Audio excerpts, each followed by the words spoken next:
Once upon a time, there was a poor Jewish baker named Yosef. Yosef lived in a small town about 3 days from the big city of Prague.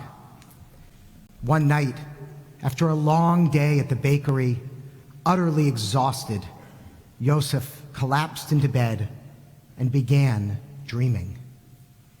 In his dream, a mysterious stranger came to him and told him of a treasure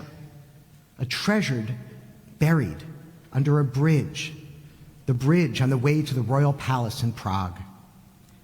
Before Joseph could ask the mysterious stranger any questions, he awoke. What a strange dream, Joseph thought. But there was bread to bake, and Joseph got on with his day and soon forgot about the dream. Well, the next night, once again tired from a long day at work, Joseph fell asleep and began dreaming. And once again, the same mysterious stranger came to him in the dream and showed him a marvelous treasure buried under a bridge on the way to the royal palace in Prague. And once more, Joseph awoke and thought about this strange dream, but gave it no further thought as he was quite busy. Well, as you might have guessed, once more, on the third night, Joseph again dreamed the same dream. When he awoke the next morning, he knew this was no ordinary dream, and this must be a message from God. And so he set out for Prague. After 3 long days, Joseph arrived in Prague and went straight to the bridge that the stranger had shown him in the dream. But when he got there, he found that the bridge was guarded day and night, and it would be impossible for him to dig for treasure without being spotted. Nevertheless, Joseph continued to wait by the bridge, hoping for his moment. Finally, the captain of the guard, who had been watching him, kindly asked perhaps he was waiting for someone or looking for something. Joseph then told the captain all about his dream. The captain laughed, saying, "Silly man, I cannot believe you traveled 3 days, all because of a dream. Why, I once had a dream," the captain continued, "where a stranger told me to go to a small town and look under the stove of a baker named Yosef, and I would find a treasure there. How silly. I would never follow such a dream," the captain laughed. Well, at that, Joseph bowed and thanked the man and immediately returned home. He started digging under his stove, and there he found buried treasure beyond his wildest dreams. The treasure was right there all along. We are searching for that same treasure. We are living in a stressful, uncertain hybrid world, and with uncertainty comes a search for answers. We look to articles shared by friends, self-help books and blogs, and of course the advice of Doctors Fauci and Lewinsky. Tonight, I want to propose that Judaism, that Jewish wisdom, is a treasure that has been buried right under our stoves all along, and that has a unique role in helping us to deal with such a time as this. But why Judaism? Plenty of secular philosophies offer belief systems that can provide meaning, joy, and connection in our lives. Lord Rabbi Jonathan Sacks of blessed memory answers this question with a metaphor: a library filled with books of different values and lifestyles. You can choose any of the books, Sacks says, but then, as you're looking through the bookshelf, you come across a book with your family's name on it. Sacks continues, quote, "Intrigued, you open it and see many pages written by different hands in many languages. You start reading it, and gradually you begin to understand what is in it. It is the story each generation of your spiritual ancestors has told for the sake of the next, so that everyone in the family can learn where they came from, what happened to them, what they lived for, and why. As you turn the pages, you reach the last, which carries no entry but a heading.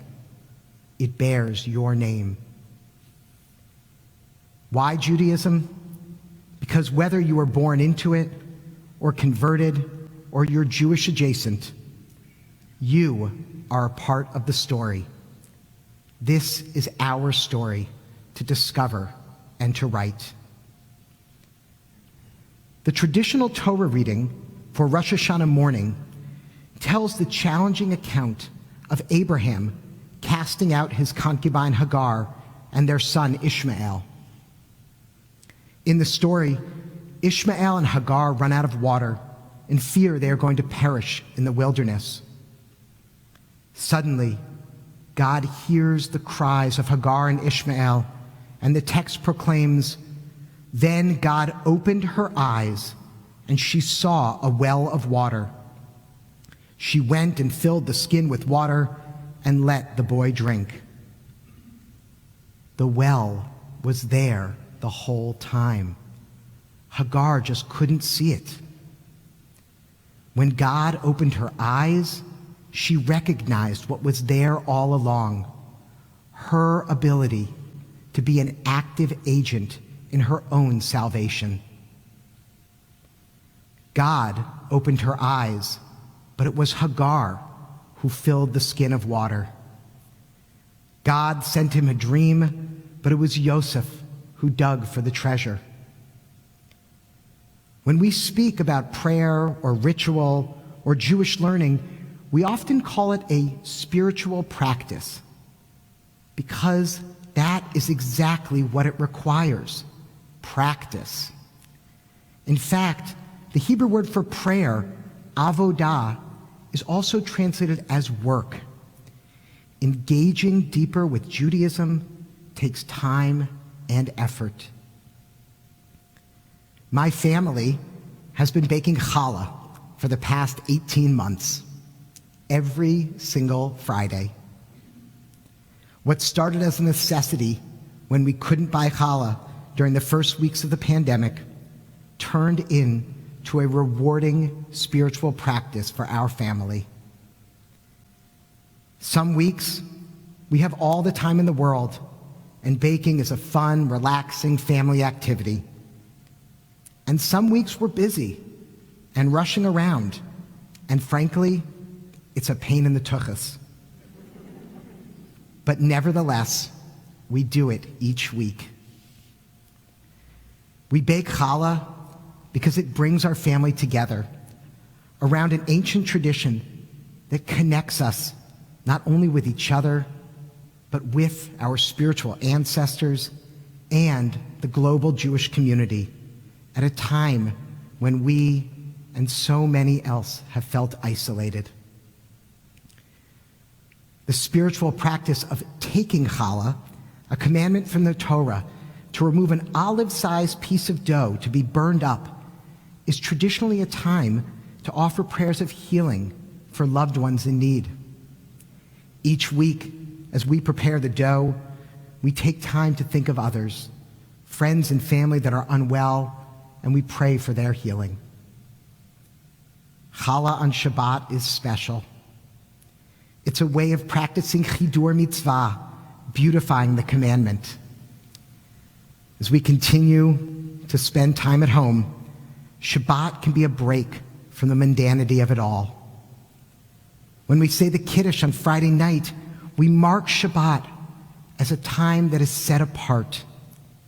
The root word of Kiddush, kadosh, literally means set apart or unique. Baking challah is one way we make Shabbat special. At a time when so many are experiencing loneliness, uncertainty, and fatigue, Shabbat offers the antidote of community, mindfulness, and rest. This is the essence of Shabbat. As Rabbi Abraham Joshua Heschel writes in his book, The Sabbath, there is a realm of time where the goal is not to have, but to be, not to own, but to give, not to control, but to share, not to subdue, but to be in accord. Whether joining online or in person, Friday evening Kabbalat Shabbat services offer a chance to reconnect with friends and to center ourselves. The service traditionally begins with 6 psalms to represent the 6 days of the week leading up to Shabbat. 6 psalms to work through the stresses of the week, to decide what we want to take with us and what we want to leave behind. Imagine, as we sing Psalm 95, maybe we're thinking about that fight we had with our friend last Sunday. We really need to apologize. And as we sing Psalm 96, we think of that comment a coworker made about our appearance, and we decide to just let it go. Shabbat is a treasure that has been here all along. In fact, it has been here since creation. There's a midrash, a rabbinic story, that says God created 10 miraculous things at twilight on the 6th day of creation, right before the first Shabbat. Included in that list is the ram that Abraham sacrificed in place of Isaac during the Akedah. Tomorrow morning, we will read the Akedah, the binding of Isaac, from the Torah scroll. We will hear about Abraham taking Isaac up the mountain and, at God's request, almost sacrificing him before being stopped by an angel. After Abraham is told that this was just a test and that he is not to sacrifice his son, the Torah continues. When Abraham looked up, his eye fell upon a ram, caught in the thicket by its horns. So Abraham went and took the ram and offered it up as a burnt offering in place of his son. The ram was there all along. It has been there since creation. Abraham needed help seeing it so that he could sacrifice it in place of Isaac. The well of water was there all along. Hagar needed help to see it so that she could save herself and her son. The treasure was there all along. Joseph needed the help to find it so that he could dig it up for himself. Judaism has been here all along. We need to live it so that we might find those difficult answers. Tomorrow, we will blow the shofar, the ram's horn, the very ram's horn from the very ram that God created at twilight on that 6th day. The shofar blast is a reminder that the treasure has been here all along. We just need to look for it. The next 10 days, the Yamim Noraim, the days of awe, are a time to reflect, a time to do Cheshbon HaNefesh, an accounting of the soul. It is not just a time to apologize to those we hurt this year. It is also a time to make commitments to ourselves, to be different, to be more mindful, more authentic, more whole in this coming year. On Yom Kippur, we will read the words of Parshat Nitzavim. Surely, this instruction which I enjoin upon you this day is not too baffling for you, nor is it beyond your reach. It is not in the heavens that you should say, who among us can go to the heavens and get it for us and impart it to us, that we might observe it. Neither is it beyond the sea. No, the thing is very close to you, in your mouth, in your heart, to observe it. The treasure has been here all along. Judaism has been here all along. During difficult times and beyond into better days, our tradition has always been here and will always be here for us, so long as we choose to engage with it. This new year, for our sake and for the sake of this world, may we find the answers we seek in our sacred tradition. May we find our treasure that has been here all along. Shana Tova.